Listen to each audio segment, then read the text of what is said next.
तो कैसे हैं आप सभी लोग। तो आज हम शुरू करने वाले हैं क्लास 9 का पहला चैप्टर संख्या पद्धति। ठीक है, तो शुरू किया जाए। तो संख्या पद्धति के बारे में आप सभी लोग जानते हो, ये आपका क्लास 9 के मैथ का पहला चैप्टर है। ठीक है, इसमें बेसिक संख्या के बारे में बताया जाता है, संख्याएं कितनी होती हैं, कितने प्रकार की होती हैं। ठीक है, उन्हीं में हमने कुछ प्रकार लिए हैं संख्या के, क्योंकि इन्हें जानना बहुत जरूरी होता है। इन्हीं से इस चैप्टर में बहुत ज्यादा सवाल बनते हैं। ठीक है, 1.1 1.2 आपका सभी इसी सवाल पर निर्भर रहता है, इसलिए आपको ये सवाल जानना बहुत जरूरी है। चलो ठीक है, तो शुरू करते हैं। पहले होती है हमारी प्राकृतिक संख्याएं। ठीक है, अब प्राकृतिक संख्या क्या होती है, यानी नेचुरल नंबर्स। नेचुरल नंबर किसे कहते हैं, वो संख्याएं जो 1 से शुरू होकर अनंत तक जाए। ठीक है, क्या होती है एक बार और देखो, वो संख्याएं जो 1 से शुरू होकर अनंत तक जाए उन्हें हम प्राकृतिक संख्या कहते हैं। ठीक है, एक चीज और ध्यान देना, जो 1 से शुरू हो, एक चीज ध्यान, यही बेसिक होता है, इसे याद रखना, जो 1 से शुरू होकर अनंत तक जाए। चलो आते हैं दूसरी संख्या। दूसरी संख्या हमारी क्या होती है, पूर्ण संख्या है। अब पूर्ण संख्या क्या होती है, यानी होल्स नंबर, जो 0 से शुरू होकर अनंत तक जाए। हमने क्या बोला, एक चीज ध्यान देना, प्राकृतिक क्या होता है, 1 से शुरू होकर अनंत तक जाए, और पूर्ण संख्या क्या होती है, जो 0 से शुरू होकर अनंत तक जाए। ठीक है, ये चीज ध्यान देना। पूर्णांक क्या होता है, पूर्णांक कहता है कि देखो, हम प्लस वाले भी हैं माइनस वाले, यानी पूर्णांक कहता है जो माइनस अनंत हो और प्लस अनंत हो, उसके बीच में कितनी भी संख्याएं आ जाएं, वो सभी पूर्णांक होते हैं। क्या, देखो हमें पूर्णांक में बेसिक ये कहना है कि जितनी भी माइनस वाली संख्याएं होती हैं और जितनी भी प्लस वाली संख्याएं होती हैं वो सभी पूर्णांक होती हैं। ठीक है, ऐसे समझो, जितनी भी माइनस से इस साइड चली आएंगी संख्या वो सभी ऋणात्मक होंगी।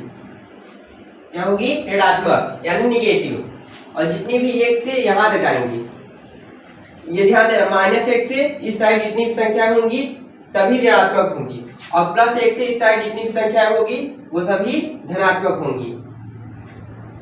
तो ये 0 क्या होगा, देखो 0 बेसिक कहता है ना हम प्लस में रहेंगे ना ही हम माइनस में रहेंगे। ठीक है, तो 0 को क्या किया जाए, तो 0 को भी एक नाम दिया गया उदासीन।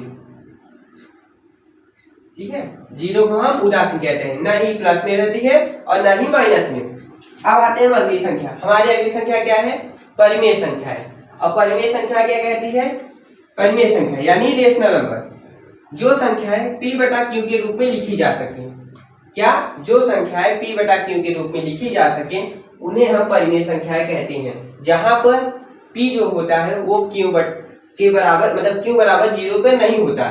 ठीक है, यानी q जो होगा वो 0 नहीं होगा। ऐसे समझो, ऐसे देखो 6/5 हो गया, जो 2/4 हो गया और 7/4 हो गया, ये सभी परिमेय संख्या है। क्यों, क्योंकि वे p बटा q के रूप में लिखी गई हैं। अच्छा, ये बोल दिया जाए आपसे, बताओ 6 क्या है, अगर केवल 6 के बारे में पूछ लिया जाए तब देखो बहुत लोग होंगे बोलेंगे 6 परिमेय संख्या नहीं है, लेकिन नहीं, कि ये परिमेय संख्या होती है। ऐसा क्यों, क्योंकि देखो बेसिक हम किसी के भी नीचे किसी के डिनोमिनेटर पे 1 लगा सकते हैं। ठीक है, अगर वो पूर्णांक रहेगा यानी इंटीजर्स रहेगा तो वहां पर 1 लग सकता है डिनोमिनेटर, ये ध्यान देना। इसलिए जितनी भी पूर्णांक संख्याएं होती हैं, पूर्णांक संख्या क्या होती है, माइनस अनंत से लेकर प्लस अनंत तक रहे, तो यहाँ पे जितनी भी पूर्णांक संख्याएं हैं सभी एक परिमेय संख्याएं होती हैं, ये चीज ध्यान देना आप लोग। ठीक है, आते हैं हम अगली संख्या पे। अब हमारी अगली संख्या क्या कहती है, अपरिमेय संख्या। अपरिमेय संख्या क्या होती है, वो संख्याएं जो p बटा q के रूप में नहीं लिखी जा सकती। क्या, वो संख्याएं जो p बटा q के रूप में नहीं लिखी जा सकती उसे हम अपरिमेय संख्या कहते हैं। जैसे एग्जांपल में ले लो, √5, √7, √9। 9 नहीं, यहाँ पे लो 13 ले लो।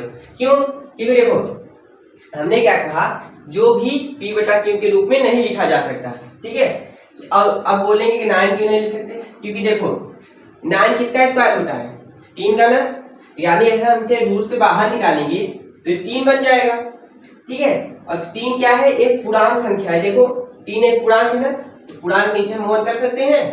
ठीक है, तो क्या, ये हमारी परिमेय संख्या हो जाएगी, और हमें अपरिमेय चाहिए। याद रखना, ऐसी संख्याएं जो रूट से बाहर निकल जाए और पूर्णांक हो जाए वो अपरिमेय संख्याएं नहीं होती। ठीक है, तो अपरिमेय में √5, √7 और √13 आ जाएगा, और भी एग्जाम्पल होंगे। ठीक है, मैं आशा करता हूँ कि आपको हमारी वीडियो पसंद आई होगी। ठीक है, अब इससे अगले क्लास में हम इस चैप्टर के बारे में और बेसिक सवाल और अच्छे के साथ, मतलब अच्छे क्वेश्चन के साथ आएंगे। ठीक है, तब तक के लिए चलते हैं, राधे राधे। अगर आप लोग को हमारी वीडियो अच्छी लगी हो तो आप सभी लोग हमारे वीडियो को लाइक एंड सब्सक्राइब करें और इस चैनल पे अपनी पढ़ाई पूरी करें। यहाँ पर हम आपको मैथ के बारे में अच्छी जानकारी देंगे। हम अगली वीडियो अपनी वन शॉट की लाने वाले हैं, जो इस पूरे चैप्टर में एक साथ हो जाएगी। ठीक है, ये हमारी फर्स्ट वीडियो थी, इसलिए हमने थोड़ा टॉपिक धीरे लिया और अगली टॉपिक हमारी पूरे चैप्टर की होगी। ओके।